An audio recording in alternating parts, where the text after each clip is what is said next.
Terima kasih pimpinan-pimpinan YB daripada persekutuan, juga daripada state, dan yang istimewa tuan-tuan pada malam ini yang bersama-sama dalam jelajah ya, penerangan dan pencerahan Pakatan Harapan. Khabare orang hijau, khabare orang Asam Jawa, apa kabar orang Jeram, apa kabar orang Kuala Selangor. Terima kasih tuan-tuan. Kalau beginilah turn out kita. Kita berikan tepukan kepada Yang Berhormat Menteri Besar Selangor, Datuk Seri Amiruddin Syari. Tuan-tuan, ya, kita dikatakan kalah. Siri kekalahan kita di Johor, Melaka. Antara puncanya adalah faktor keluar mengundi yang kita sangat terjejas. Tapi pada malam ini tuan-tuan, kalau beginilah caranya untuk tuan-tuan membuktikan komitmen kepada Pakatan Harapan, kita harus mencapai 80% keluar mengundi untuk memastikan Pakatan Harapan kembali ke Putrajaya. Kita, tuan-tuan, inilah yang paling digeruni. Sengaja mereka memaksa rakyat keluar untuk membuang undi dalam keadaan tengkujuh. Punya risiko yang besar. Mereka lupa apabila berlaku banjir besar, 53 warga Malaysia maut. Itu tidak termasuk 37,000 yang maut akibat pandemik atas kepincangan urusan pandemik. Khasnya datangnya vaksin yang lambat, tuan-tuan. Namun, kalau beginilah, tuan-tuan tunjukkan ya kepercayaan dan komitmen kita untuk memastikan kita menang. Kemenangan Pakatan Harapan memerlukan turn out ataupun keluar peratus mengundi tak kurang daripada 80%. Boleh tak boleh? Tuan-tuan, kerana tuan-tuan yang mengundi kami. Lantas kami diberikan peluang walaupun 22 bulan tuan-tuan. Kalau tuan-tuan perhatikan satu persatu daripada reformasi yang telah kita lakukan. Paling tidaknya tuan-tuan, hari ini kita boleh mengangkat satu kejayaan. Sebab apa? Sebab kleptokrat utama di dunia, the hash of the century, rompakan paling besar yang dilakukan oleh the plundering idiot yang disebutkan oleh media barat. Hari ini, kerana tuan-tuan keluar mengundilah pada 2018, hari ini di penjara 12 tahun dan 210 juta. Bayangkan, hari ini juga istrinya dalam sebelah kaki dia masuk penjara, tuan-tuan. Tak kurang daripada 10 tahun. Dan dengan penalti sebanyak 970 juta. 5 kali ganda suapan yang dilakukan. Tuan-tuan bayangkan. Andainya bukan 22 bulan. Andainya 60 bulan, 5 tahun. 5 tahun kita mentadbir Putrajaya. Seluruh negara ini, insya-Allah boleh kita bersihkan akan segala kleptokrasi, penyangga, penyamun, pencuri yang dapat kita bersihkan negara ini. Boleh tuan-tuan? Sebabnya itulah dalam 22 bulan Pakatan Harapan mengangkat persepsi indeks rasuah negara. Daripada tangga 62, kita melonjak terus kepada tangga 52. 10 mata tangga dalam 22 bulan, tuan-tuan. Satu kejayaan yang sangat cemerlang, yang tidak pernah dilakukan oleh mana-mana kerajaan. Selepas daripada itu, menjunam kembali pada tahun 2021 ke tangga 62 kembali. Tuan-tuan, apa maksudnya semua ini? Ini bukan hanya angka yang kita sebut. Tuan-tuan tahu betapa mustahaknya sebuah kerajaan yang dipimpin oleh apa yang dikatakan sebagai kepimpinan yang wibawa, pimpinan yang telus, kepimpinan yang mempunyai kompetensi, keupayaan eksekutif. Tuan-tuan tahu, yang tidak masuk akibatnya rasuah adalah pelaburan asing langsung. FDI. Kesan daripada rasuah bukan hanya, saya sebutkan ini, disebutkan oleh Tan Sri Amrin Buang. Setiap tahun 30% daripada perolehan kerajaan tiris bocor Dan akibat daripada itu kita boleh hetong-hetong. Tak kurang daripada 30 bilion hingga 60 bilion yang kiri setiap tahun. Akibatnya kita ternapi untuk membina sekolah, hospital, apapun infrastrukturnya. Kerana apa? Kerana kerajaan yang sangat syarat dan sinonim dengan korupsi, rasuah, salah guna kuasa, pengubahan wang haram. Tuan-tuan cuba bayangkan. Mantan bos kau, bukan bos aku. Bos kau disabit kesalahan 3 kali. Mahkamah tinggi, mahkamah rayuan, dan mahkamah persekutuan. Ketiga-tiga. Sebab apa tuan-tuan? Sebab jelas. Ya. Kenapa tuan-tuan? Kerana jelasnya kesalahan yang dilakukan oleh mantan Perdana Menteri ini.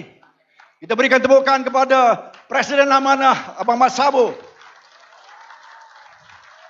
Tuan-tuan, saya ingin sebutkan paling aib bagi UMNO, paling sedih bagi UMNO, disabitkan kesalahan seorang mantan Perdana Menteri. Bila tuan-tuan, bila Perdana Menteri itu adalah seorang UMNO sebagai Perdana Menteri. Sebab apa? Sebab menunjukkan kekuatan rakyat. Rakyat yang apabila sudah diberikan pengupayaan, empowerment, apabila institusi-institusi negara kembali pulih, siapapun, kita ingatkan, siapapun yang menjadi Perdana Menteri, jangan ingat anda boleh beraja di mata bertahta di hati. Hari ini merengkok dalam penjara. Inilah yang kita maksudkan. Tuan-tuan, perang terhadap rasuah dijalankan dan dilancarkan oleh Kerajaan Pakatan Harapan. Sedari hari pertama lagi. Ini Menteri Pertahanan yang telah memulakan Tan Sri Amring Buang di Literal Combat Ship LCS yang hari ini akan merupakan isu yang paling besar. Kita berikan tepukan kepada Abang Mat yang memulakan komision yang akhirnya membuktikan bilion ringgit hangus, iris, bocor kerana pembelian LCS ini tuan-tuan. Itu hanya secebisnya. Lalu tuan-tuan, kali ini saya sebutkan. Dalam 25 hari ini, countdown ini tuan-tuan. Saya ingatkan tuan-tuan, inilah peluang untuk rakyat Malaysia. Sama ada membuat langkah ke hadapan. The Great March Back, the Great March Forward, langkah ke depan. Untuk terus kita bina negara kita ini semula. Atau kita mengambil langkah ke belakang. Dengan tuan-tuan berikan kemenangan kepada UMNO Barisan Nasional dan kuncu-kuncunya. Sanggup ke tuan-tuan? Sanggup ke tuan-tuan? Sanggup ke tuan-tuan saksikan? Pastinya tidak. Lalu atas tuan-tuanlah. Sebab itu saya panggil anak-anak muda. First time voter undi 18. Daripada kawan-kawan, daripada muda dan yang lain. Bersediakah untuk mengundi? Bersediakah? Bersediakah untuk menolak? Sama ada BN, PN dan segalanya. Kerana mereka, tuan-tuan, seandainya BN bergabung dengan PN selepas pilihan raya. Apa yang kita dapat? Kita dapat kembali kerajaan yang ada hari ini. Inilah dia kerajaan yang membawa kerosakan di negara kita ini. Mereka lah hari ini kerajaan. Lantas, kalau tuan-tuan enggan untuk keluar mengundi, kita akan melangkah ke belakang. Dengan tuan-tuan berikan kembali Putrajaya kepada kuncu-kuncu kleptokrat, kuncu-kuncu penyangak, penyamun dan pencuri. Apakah tuan-tuan bersedia untuk menyaksikan kerajaan ini hancur kerana mereka? Pastinya tidak. Lalu tuan-tuan, kami Pakatan Harapan mengemukakan agenda, membina semula negara. Berdasarkan apa? Berdasarkan pemberantasan habis-habisan rasuah. Kerana rasuah merosakkan ekonomi. Rasuah merosakkan ekonomi di samping ekonomi yang mereka salah urus hari ini. Sebab itu kita menyaksikan kadar inflasi yang begitu tinggi. Kita menyaksikan inflasi yang begitu tinggi bukan kerana perang Ukraine-Rusia. Ianya adalah akibat daripada kepincangan mengurus nilai mata wang kita. Apabila mata wang terus menjunam jatuh, maka there is import inflation. Ataupun barang-barang yang kita perlukan, kita import daripada luar. Terus akan memberikan satu tekanan kepada rakyat kerana inflasi. Tuan-tuan, bersekali dengan rasuah dan ekonomi yang disalah urus. Saya memohon kepada tuan-tuan, memandang kepada kami sebagai penyelesaiannya. Bukan hanya dari sudut ekonomi, tetapi dari sudut politik, dari sudut perpaduan kaum. Karena inilah pakatan yang merupakan the first experiment, political experiment in 7 decades. Atas apa? Kerajaan yang benar-benar inklusif, yang meraihkan kepelbagaian kaum, agama dan budaya sebagai satu yang merupakan kekuatan bagi Malaysia dan bukan sebaliknya. Mereka mengadu domba hal-hal agama perkauman. Pastikan Pakatan Harapan tuan-tuan tidak ada agenda seperti itu. Khasnya amanah yang menjadi tunggak kekuatan Islam dalam Pakatan Harapan. Kita mengangkat dan menjulang tinggi, artinya meraihkan kepelbagaian dan kesatuan dalam kepelbagaian. Saya hanya mampu untuk mengungkapkan satu ayat Allah Subhanahu wa taala pada malam ini. Dan ini adalah sangat penting.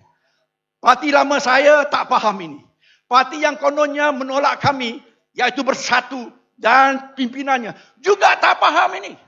Hari ini mereka masih mengadu domba akan kaum Cina khasnya DAP, yang kononnya akan menjatuhkan orang Islam dan juga orang Melayu, tuan-tuan.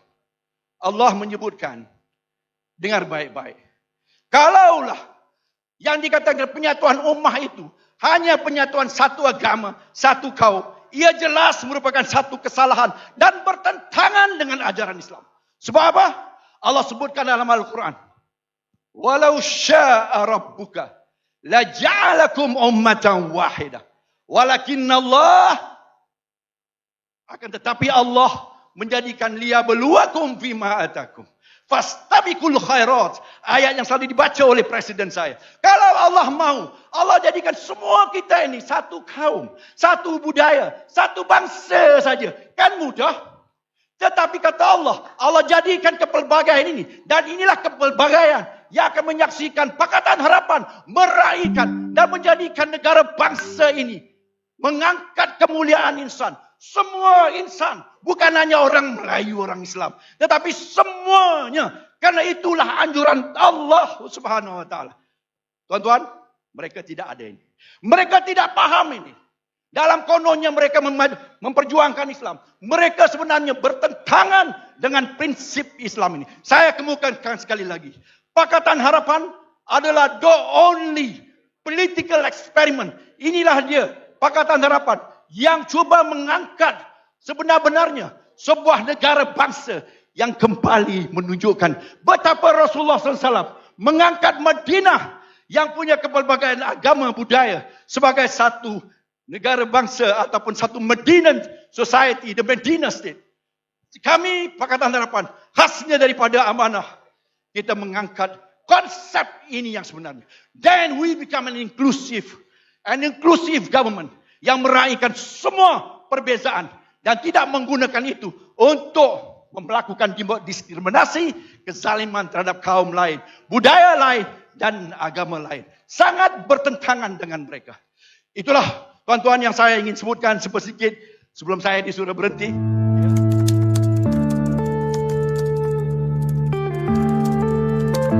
Yeah.